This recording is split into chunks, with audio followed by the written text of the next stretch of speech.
Hello friends, कैसे हो आप सब। तो फर्स्ट ग्रेड की विज्ञप्ति का इंतजार कर स्टूडेंट गए।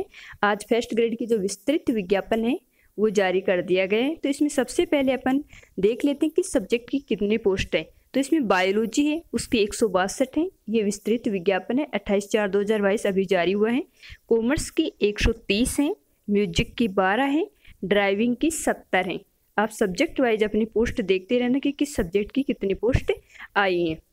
तो इसमें ड्राइविंग की 12, एग्रीकल्चर की 280, ज्योग्राफी की 793, हिस्ट्री की 807, हिंदी की 1462, पॉलिटिकल साइंस की 1196। तो हिंदी की बहुत ही अच्छी पोस्ट हैं, 1462 पोस्ट हैं हिंदी की।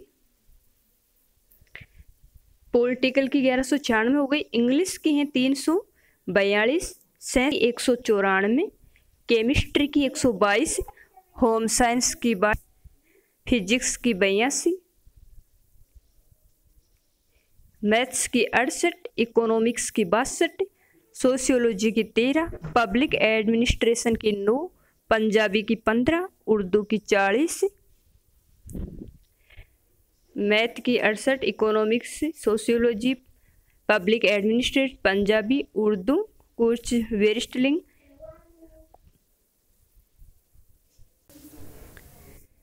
तो इसमें आप देख सकते हो सोशियोलॉजी है, पंजाबी, उर्दू, इनके कुछ पद हैं। जैसे उर्दू के 40 हैं, कोच हैं, फिर कोच का 1 है, खो खो कोच का भी 1 है, खो खो हॉकी का भी 1 है, जिम्नास्टिक का भी 1 है, फुटबॉल के 3 हैं, और फिर फिजिकल एजुकेशन के 112 पद हैं। तो इसमें जो सबसे अधिक पद हैं वो हैं हिंदी और पॉलिटिकल साइंस के।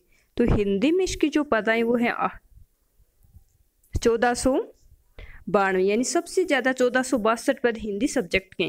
पॉलिटिकल साइंस के भी अच्छे पद हैं 1196। अब अपन देख लेते हैं इसमें आवेदन से संबंधित क्या इन्फॉर्मेशन है।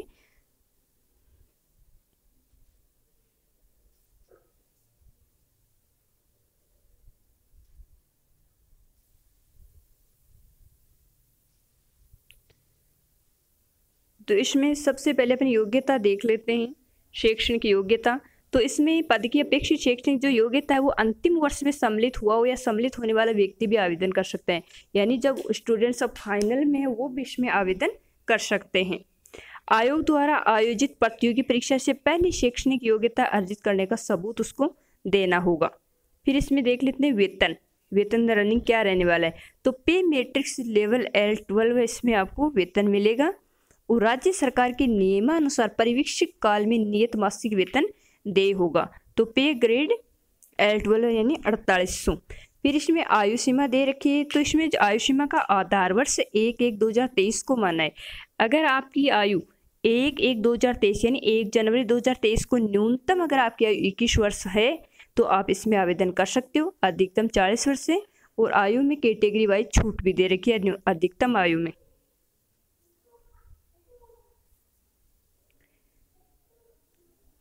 फिर अपन देख लेते हैं इसमें चयन की प्रक्रिया क्या रहेगी। तो इसमें जो चयन की प्रक्रिया है वह अभ्यर्थियों का चयन प्रायोगिक परीक्षा के माध्यम से किया जाएगा। आवश्यकता पड़ने पर आयोग द्वारा उत्तर पुस्तिका के मूल्यांकन में स्केलिंग, मॉडरेशन, नॉर्मलाइजेशन पद्धति अपनाया जा सकता है। यानी आजकल जो नॉर्मलाइजेशन जो सामान्यकरण की प्रक्रिया है ये पहले ही स्पष्ट कर दी जाती है। परीक्षा की तिथि यथा समय पर आपको सूचित कर दिया जाएगा। पाठ्यक्रम, तो पाठ्यक्रम है वो विस्तृत पाठ्यक्रम आयोग की वेबसाइट पर प्रत्यक्ष जारी किया जाएगा। अभी तक कोई जारी नहीं किया गया तो आपको पहले सूचित कर दिया जाएगा। अब आप देख लो आवेदन कब से कब तक किए जाएंगे। तो आवेदन की जो अवधि है वो 5/5/2022 से 4/6/2022 यानी 1 महीने का समय 5 मई से लेकर 4 जून तक आप इसमें आवेदन कर सकते हो। फिर अपन देख लेते हैं इसमें आवेदन में शुल्क क्या लगने वाला है, शुल्क भी देख लेते हैं।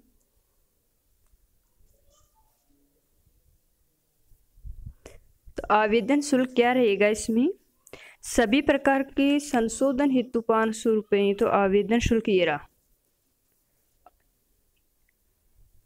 इसमें यदि कोई अभ्यर्थी आवेदन पत्र में संशोधन करना चाहता है तो इसमें जो परीक्षा शुल्क है वो आप देख सकते हो किस कैटेगरी को कितना परीक्षा शुल्क देना होगा।